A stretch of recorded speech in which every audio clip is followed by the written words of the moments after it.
ভাইরে, সরকারি খাস জমিতে মহিষকে ঘাস খাওয়ালেও এখন থেকে ছাত্রদল নেতাকে চাঁদা দিতে হবে। পটুয়াখালীর বাউফলের চন্দ্রদ্বীপ ইউনিয়নের লালচরের খাস জমিতে মহিষ চড়ানোর বিনিময়ে প্রতিটি মহিষের জন্য 200 টাকা করে চাঁদা দিতে হয়। বর্তমানে ওই চরে 478টি মহিষ রয়েছে। সে হিসেবে প্রতি মাসে প্রায় 95,600 টাকা চাঁদা আদায় করা হয়। বাহ, সোনার দেশের সোনার নেতারা, তোমাদের হাত ধরেই বাংলাদেশ এগিয়ে যাবে। বিএনপি আগেই বলেছিল তারা ক্ষমতায় আসলে দেশে বেকার সমস্যা দূর করবে। তারা সেই কথা রেখেছে। ছাত্রদল কিংবা যুবদলের কেউ এখন আর বেকার নাই। সবাই নিজেদের কর্মসংস্থান নিজেরাই তৈরি করে নিয়েছে। আপনি যদি বেকার থাকেন তাহলে এখনই ছাত্রদল কিংবা যুবদলে যোগদান করুন। তারপর সরকারি রাস্তা দিয়ে কেউ হেঁটে গেলেও তার থেকে চাঁদা নিয়ে নিজের ভবিষ্যৎ নিজে গড়ুন। অনেকেই দেখছে এই ঘটনাকে কেন্দ্র করে প্রতিবাদ করছে। কেন রে ভাই, এইখানে প্রতিবাদ করার কি আছে? প্রতিটা সরকারি জমিতে সবার আগে অধিকার আছে ছাত্রদল আর যুবদল কর্মীদের। আপনাদের তো 7 দুগুণে 14 গোষ্ঠীর কপাল ভালো। তারেক রহমানের দেশে থেকে অক্সিজেন নিচ্ছেন অথচ চাঁদা দিচ্ছেন না। চিন্তা করবেন না, 2 দিন পরে এই অক্সিজেন নেওয়ার জন্য ছাত্রদল নেতাদের চাঁদা দিতে হবে। আরেকটা নিউজে দেখি পটুয়াখালীর রাঙ্গাবালী উপজেলায় চর হেয়ার ও চর আগারা এলাকায় জেলেদের ইলিশ চিংড়ি সহ সামুদ্রিক মাছ ধরতে হলে বিএনপি নেতাকে দিতে হবে লাখ লাখ টাকা চাঁদা। ঠিকই তো,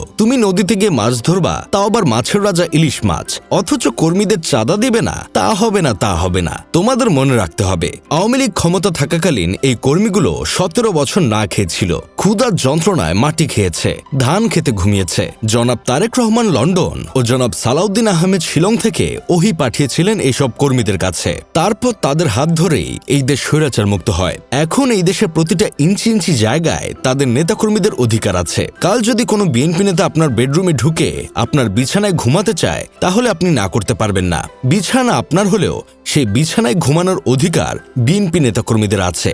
মনে রাখবেন, যে দেশে চাঁদা না পেলে নবনির্মিত রাস্তার ইট খুলে নিয়ে যাওয়া হয়, সেই দেশে থাকতে গেলে চাঁদা দিতে হবে। অলিখিত সংবিধানের 18 নম্বর পৃষ্ঠার 9 নম্বর অনুচ্ছেদে স্পষ্ট লেখা আছে, যে দল ক্ষমতায় থাকবে সেই দলের নেতাকর্মীরা চাঁদা চাহিবা মাত্র দিতে বাধ্য থাকিতে হইবে।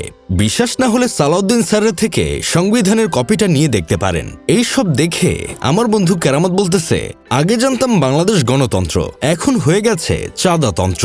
হয়তো কয়েকদিন পর দেখা যাবে বাসর ঘরে বউয়ের সাথে শারীরিক ব্যায়াম করার সময় নেতাকর্মীরা রুমে এসে হাজির হবে।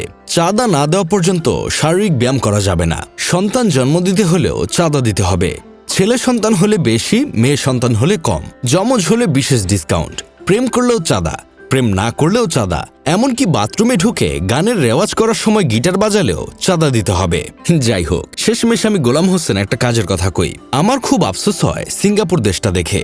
প্রায় 60 বছর আগে মালয়েশিয়া থেকে বিচ্ছিন্ন হওয়ার সময় অনেকেই মনে করেছিল এই দেশটির ভবিষ্যৎ খুব একটা উজ্জ্বল হবে না। কিন্তু সৎ নেতৃত্ব, দক্ষ পরিকল্পনা, মানসম্মত শিক্ষা ও মানুষের মেধাকে কাজে লাগিয়ে সিঙ্গাপুর আজ বিশ্বের অন্যতম উন্নত রাষ্ট্রে পরিণত হয়েছে।